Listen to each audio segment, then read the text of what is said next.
Shocking news from Hollywood this weekend. Actor Paul Walker, who began acting as a child, then starring in the Fast and Furious films, dying in a car crash.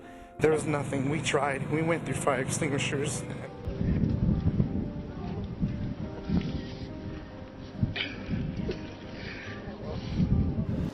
I wish he could be here to see this, but I know he's here in spirit. My brother, Paul Walker. Hey, thought you could leave without saying goodbye. Il était le visage de la vitesse sur grand écran. Mais le véritable choc est venu après l'arrêt des caméras. À la mort de Paul Walker en 2013, les fans du monde entier ont pleuré la perte d'une icône du cinéma. Mais en coulisses, sa famille et ses proches ont dû gérer un problème encore plus personnel, son garage privé. À l'abri des regards se trouvait une collection de plus de 30 voitures ultra rares, dont beaucoup n'étaient jamais vues du public, certaines même interdites de circulation aux États-Unis. Mais ce n'était qu'un début. Ce qu'ils ont découvert à l'intérieur de ces véhicules, des notes manuscrites aux projets inachevés en passant par des projets caritatifs secrets, révélait une histoire plus profonde. La propriété était liée à une société fantôme.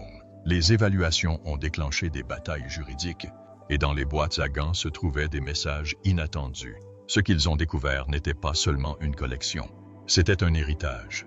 Voici la vérité bouleversante sur ce qu'on a découvert dans le garage de Paul Walker après sa mort, et pourquoi même ses amis les plus proches en ont été stupéfaits. Aux yeux du monde, Paul Walker était Brian O'Connor, le policier infiltré et rapide de la franchise Fast and Furious. Il était charismatique, décontracté et à jamais lié à la culture des courses de rue. Mais derrière la célébrité hollywoodienne et la puissance de ses voitures se cachait un homme dont la passion pour les voitures allait bien au-delà de ses rôles. Dans la vraie vie, Paul Walker ne jouait pas. Il vivait véritablement pour les voitures, non seulement pour les conduire, mais aussi pour les construire, les collectionner et les comprendre jusque dans leurs moindres détails. Ce que beaucoup de fans ignoraient de son vivant, c'est que Paul avait discrètement constitué l'une des collections de voitures privées les plus impressionnantes au monde. Il ne le disait pas haut et fort. Il ne publiait pas de vidéos tape à l'œil, ne visitait pas son garage sur les réseaux sociaux et ne se vantait pas de ses trouvailles rares. Son obsession pour les voitures était personnelle, voire sacrée. Son garage n'était pas conçu pour impressionner. C'était un refuge privé, un atelier et un musée du mouvement qu'il partageait rarement, même avec ses proches. Après la mort tragique de Paul dans un accident à grande vitesse en 2013, sa famille, ses associés et ses avocats spécialisés en succession ont été contraints de faire l'impensable, trier les biens qu'il avait laissés derrière lui. Cela impliquait d'ouvrir les portes de son garage privé, un espace où peu de gens avaient jamais mis les pieds. Ce qu'ils découvrirent à l'intérieur était bien plus qu'une simple collection. C'était le reflet de l'âme de Paul, pleine de surprises, de contradictions et d'une profondeur cachée. Plus de 30 véhicules ultra rares y étaient rassemblés, chacun avec sa propre histoire. Certains avaient été gardés secrets, stockés sous des bâches et enregistrés auprès de sociétés écrans. D'autres étaient clairement des projets en cours, démontés et à moitié terminés. Plus ils approfondissaient, plus ils réalisaient qu'il ne s'agissait pas d'un simple garage. C'était une véritable capsule temporelle, remplie de notes manuscrites, d'importations GDM obscures et de voitures destinées à des ventes caritatives. Le plus choquant, presque rien de tout cela n'avait jamais été vu par le public, pas même par les fans qui pensaient connaître Paul Walker mieux que quiconque. Lorsque les portes du garage s'ouvrirent enfin, ce que Paul Walker laissa derrière lui stupéfia même les collectionneurs les plus aguerris. Garés rangée après rangée, serrés les unes contre les autres dans un vaste espace industriel de Valencia, en Californie, se trouvaient plus de 30 voitures ultra rares. Une sélection de rêves que la plupart des passionnés ne verraient jamais en personne, et encore moins ne posséderaient. Mais Paul les avait acquises discrètement au fil des ans, souvent discrètement, par des achats privés ou par l'intermédiaire de relations de confiance.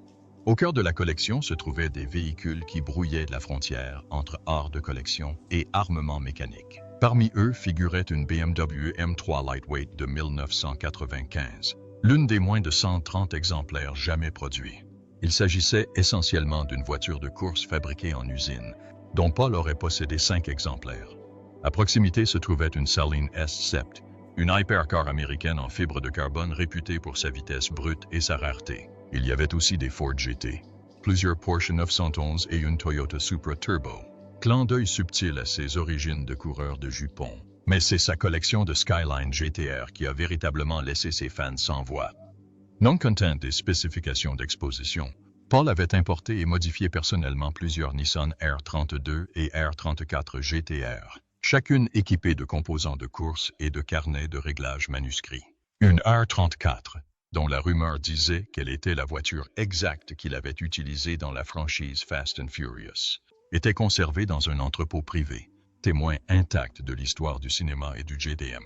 Certaines voitures n'étaient pas immatriculées, d'autres étaient à peine homologuées pour la route. Quelques-uns n'avaient jamais été photographiés en public. Il était clair qu'il ne s'agissait pas d'un garage de célébrités destiné à l'exposition. Il s'agissait d'un coffre-fort géré par quelqu'un obsédé par la performance, l'histoire et l'individualité. Ce n'étaient pas des trophées, c'étaient des investissements de cœur, des voitures que Paul souhaitait comprendre, améliorer et préserver. Cette collection était plus que précieuse. Elle était personnelle. Et pourtant, plus on cherchait, plus on réalisait que Paul ne voulait pas qu'on la retrouve. En fouillant dans l'inventaire du garage, enquêteurs, membres de la famille et chefs d'entreprise firent une étrange découverte. Beaucoup de ces voitures n'étaient pas du tout au nom de Paul Walker. Au lieu de cela, ils étaient enregistrés auprès d'une société de performance appelée Always Evolving, une entreprise de sport automobile et de tuning que Paul avait cofondée avec son ami proche et passionné de course automobile, Roger Rodas, décédé tragiquement à ses côtés lors de l'accident de 2013. Always Evolving était, en apparence, un atelier de course et de tuning haut de gamme connu pour la modification de supercars et l'engagement de véhicules en course de contre-la-montre et de GT. Mais en interne, l'entreprise fonctionnait également comme une coquille vide destinée à protéger l'identité de ses propriétaires et à gérer les actifs à haut risque. Grâce à cette structure juridique, des dizaines de voitures de Paul appartenaient techniquement à l'entreprise, ce qui impliquait une certaine confidentialité et une certaine complexité. Cela a immédiatement semé la confusion après le décès de Paul. Qui possédait réellement les véhicules? L'entreprise ou Paul personnellement? Dans certains cas, les titres de propriété étaient partagés. D'autres avaient des modifications en cours financées par Crédit Atelier. Certaines voitures étaient mises en dépôt pour une vente ultérieure, tandis que d'autres étaient destinées à des enchères privées ou à des œuvres caritatives via Reach Out Worldwide. Ce n'était pas une simple trace écrite, c'était un véritable labyrinthe. Ce montage avait probablement plusieurs objectifs: protection fiscale, avantages en matière d'assurance et discrétion. Mais il rendait également quasiment impossible la séparation des biens personnels de Paul de l'inventaire de l'entreprise, d'autant plus qu'Always Evolving commençait à se dissoudre après les décès de Rodas et Walker. Des poursuites judiciaires s'ensuivirent, tant de la part des créanciers que de ceux qui réclamaient une part de la valeur estimée de la collection, à plus de 18 millions de dollars. Ce qui n'était au départ qu'un garage est devenu un champ de bataille juridique, avec plus de secrets que de titres et plus de questions que de réponses. Parmi les Porsche Turbo impeccables et les voitures de sport américaines, certaines des trouvailles les plus controversées du garage de Paul Walker étaient des voitures JDM importées illégalement, ou à peine, du marché intérieur japonais. La profonde obsession de Paul pour les voitures de sport japonaises, en particulier la Nissan Skyline GTR, n'était un secret pour personne. Mais ce qui a surpris, c'est la façon dont il a réussi à faire entrer certaines d'entre elles aux États-Unis. Plusieurs des R34 Skyline de sa collection ont été importés grâce à l'exemption pour exposition, une faille dans la législation américaine sur les importations qui autorise l'entrée aux États-Unis de véhicules non conformes à des fins d'exposition, mais limite la fréquence et les lieux de circulation. C'est une désignation fragile. Les véhicules ne sont pas entièrement homologués pour la route, ne peuvent pas être immatriculés comme des voitures normales et sont pratiquement impossibles à assurer par les canaux habituels. Une source proche du dossier a affirmé qu'au moins une des Skyline de Paul présentait des documents douteux et n'était peut-être pas conforme aux normes fédérales d'émission ou au DOT. Mais Paul s'en fichait. Pour lui, il ne s'agissait pas de revente ni de road trips. Il s'agissait de pureté technique, de posséder la voiture exactement telle qu'elle était destinée à être construite au Japon, sans compromis. Il aurait collaboré avec des importateurs privés et des ateliers de conformité pour importer les voitures en toute discrétion. Et dans au moins un cas, il aurait contribué au financement des démarches juridiques pour faire passer une R34 aux douanes américaines, ouvrant ainsi la voie à d'autres passionnés. Pour Paul, il ne s'agissait pas seulement de voitures. C'étaient des déclarations. Des machines rares et interdites qui représentaient le summum de l'ingénierie des années 90. Mais en les collectionnant, ils prenaient également un risque juridique et financier que la plupart des célébrités n'envisageraient jamais. Certaines Skylines restèrent anonymes jusqu'à sa mort.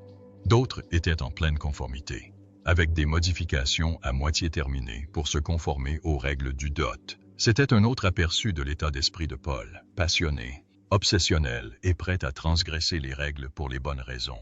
Tandis que les voitures étaient inspectées et cataloguées pour évaluation et vente potentielle, le garage de Paul Walker continuait de révéler bien plus que de rares machines. Il révélait des souvenirs, des intentions et une voix qui refusait de se taire. Des notes manuscrites étaient dissimulées dans les boîtes à gants, les consoles centrales et les compartiments secrets.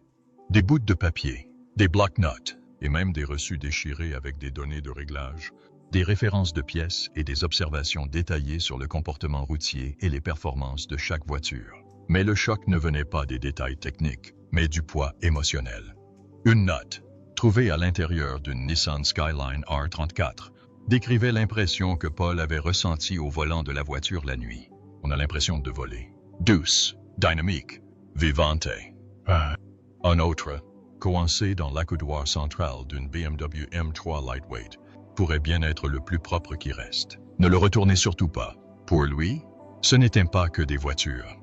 C'étaient des compagnons, des expériences et les pièces d'un puzzle profondément personnel. Certaines boîtes à gants contenaient même des notes de piste et des carnets de réglage de suspension, détaillant les angles d'alignement, les sensations des pneus et même les points de changement de vitesse préférés. Mais peut-être que cette note, si émouvante, aurait été retrouvée à l'intérieur d'une GTR, griffonnée à l'encre bleue sur un post-it. Celui-ci est pour Meadow. Elle le conduira un jour. Un message calme et plein d'espoir pour sa fille. Il ne s'agissait pas d'accessoires ni de souvenirs scénarisés. C'étaient des vestiges bruts d'un homme qui vivait et respirait la vitesse, non pas pour la gloire, mais pour le lien qu'il ressentait avec la machine. Ces messages le montraient douloureusement. Paul Walker ne se contentait pas de posséder ses voitures. Il les aimait, et elles le lui rendaient bien. Toutes les voitures du garage de Paul Walker n'étaient pas prêtes à être exposées. En fait, plusieurs d'entre eux ont été retrouvés en morceaux, partiellement démontés, en cours de restauration ou entièrement démontés. Il ne s'agissait pas d'investissement, mais de projets, de construction en cours sur lesquels Paul travaillait activement avant sa mort. Des outils étaient encore posés à côté de certains d'entre eux. Les faisceaux de câbles étaient à moitié usés. Une muscle-car américaine classique avait du ruban adhésif avec une liste de choses à faire dessiner à la main sur le tableau de bord.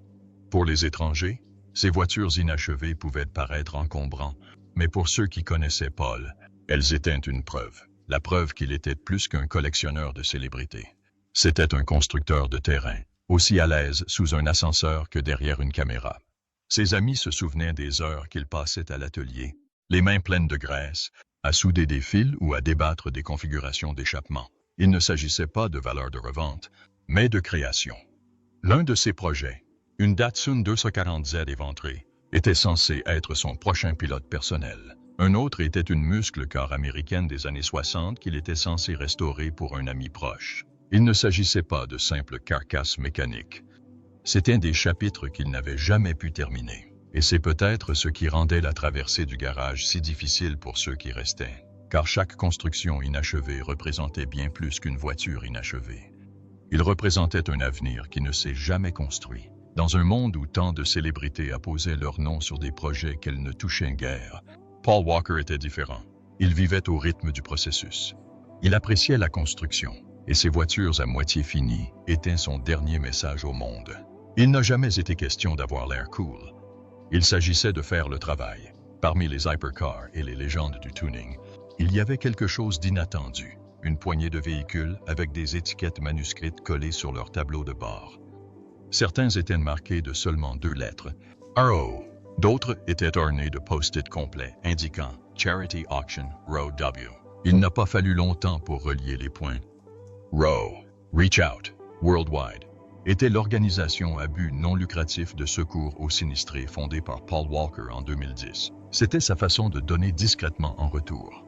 Des équipes de bénévoles ont été déployées sur place après des ouragans, des tremblements de terre et des incendies pour apporter de l'aide là où les besoins étaient les plus criants.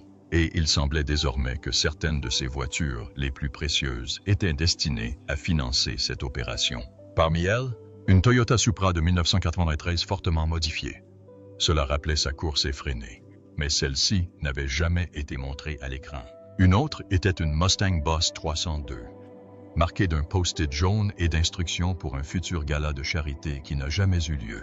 Il ne s'agissait pas d'hommages après coup, il s'agissait des plans de Paul, toujours en cours lorsque le temps est venu. Il est devenu évident que Paul considérait son garage non seulement comme une collection personnelle, mais aussi comme un réservoir de valeur, un lieu d'où il pouvait soutenir les causes qui lui tenaient à cœur. Il n'attendait pas que les caméras tournent ou que les gros titres fassent la une des journaux. Il faisait simplement ce qu'il pouvait, se préparant à mettre sa passion pour les voitures au service des personnes en difficulté. La découverte des véhicules labellisés caritatifs a été un choc. Elle a rappelé à tous que l'héritage de Paul Walker ne se résumait pas à la puissance de ses chevaux ou à sa célébrité hollywoodienne. Son engagement était basé sur le service, l'humilité et la détermination. Il ne voulait pas seulement qu'on se souvienne de lui comme d'un passionné d'automobile. Il voulait qu'on se souvienne de lui comme de quelqu'un qui utilisait les voitures et son succès pour rendre le monde meilleur. Même mort, il essayait toujours de donner. Alors que le garage était en train d'être trié et expertisé, la réalité l'a frappé de plein fouet. La collection de voitures de Paul Walker n'était pas seulement rare et précieuse. Sa valeur était astronomique, 18 millions de dollars. Et avec cette valeur, Paul n'aurait jamais souhaité une telle chose, une tempête juridique, car nombre de ces voitures étaient vouées à l'évolution constante, et d'autres appartenaient en partie à Paul personnellement. Déterminer à qui appartenait quoi devint un véritable casse-tête juridique. The Succession, dirigé par son père comme exécuteur testamentaire et sa fille Meadow comme héritière principale, dut démêler un réseau complexe de copropriété, de titres et d'accords verbaux. Certaines voitures étaient encore au nom de Paul. D'autres étaient enregistrées sous le nom de la société. Certains n'avaient apparemment aucun titre. Pour couronner le tout, des créanciers et d'anciens associés ont commencé à faire surface, revendiquant des parts dans la collection. Des désaccords ont surgi concernant les ventes, les transferts et la question de savoir si certaines voitures appartenaient réellement à Walker. Par un tragique retournement de situation, ce qui avait commencé comme un processus profondément personnel de catalogage d'une collection chérie s'est rapidement transformé en une bataille froide et interminable pour des questions d'argent et de documents. Finalement, certaines voitures ont été vendues aux enchères pour régler les différends. En 2020, 21 véhicules de la succession de Paul ont été vendus aux enchères à Barrett-Jackson, en Arizona, générant plus de 2,3 millions de dollars. Mais tous n'ont pas été vendus.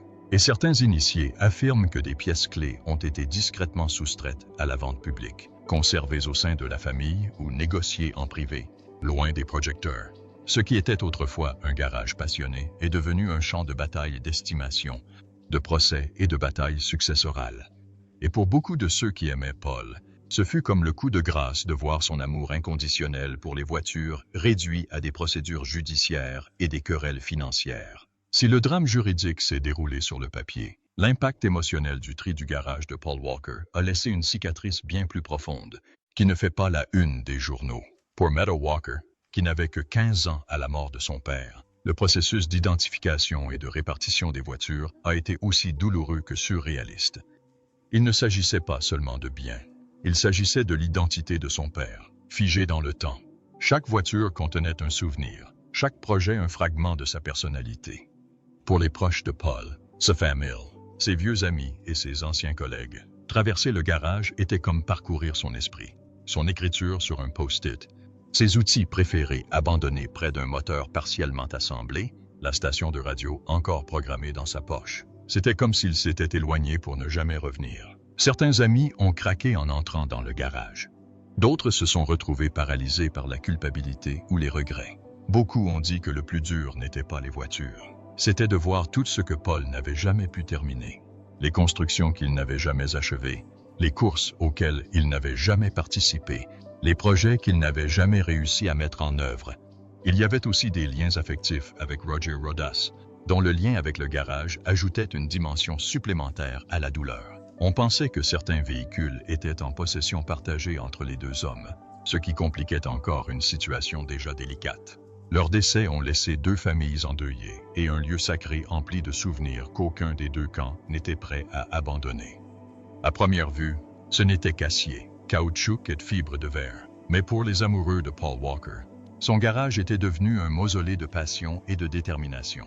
Ce qu'ils y découvrirent après sa mort fut non seulement choquant, mais aussi transformateur.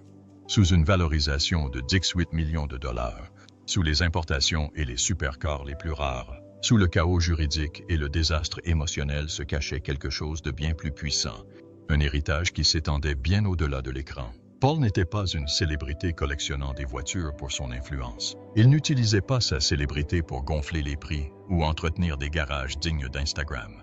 C'était un bâtisseur, un étudiant en vitesse et un homme obsédé par la sensation d'être connecté à la machine. Chaque pièce, chaque construction, chaque note manuscrite prouvait que ce n'était pas une façade. C'était réel. Voilà qui il était quand personne ne le regardait. Et pourtant, ce qui rendait cela encore plus extraordinaire, c'est qu'il n'avait jamais eu l'intention que quoi que ce soit découvert. Ses voitures n'étaient pas exposées au grand jour. Ses intentions n'étaient pas affichées. Il donnait, construisait, aimait discrètement. Même sa propre famille ignorait l'ampleur de ce qu'il avait créé avant d'ouvrir cette porte. Mais le choc le plus durable n'est peut-être pas ce qu'ils ont découvert dans le garage de Paul Walker, mais ce que cela a révélé de lui. Cela a montré qu'il n'était pas seulement un passionné de voitures rapides. Il croyait en leur utilisation pour créer des liens avec les autres, explorer et donner en retour. Il a montré que derrière les projecteurs hollywoodiens se cachait un passionné de mécanique humble et pragmatique qui trouvait la paix sous le capot. Et aujourd'hui, cet héritage perdure dans chaque son de moteur qui reflète sa passion, dans chaque mission d'entraide mondiale qui sauve des vies, et dans chaque fan qui comprend désormais que Paul Walker n'était pas seulement un passionné de voitures, il en était un. Et c'est cela, plus que tout, qu'ils ont vraiment trouvé dans son garage.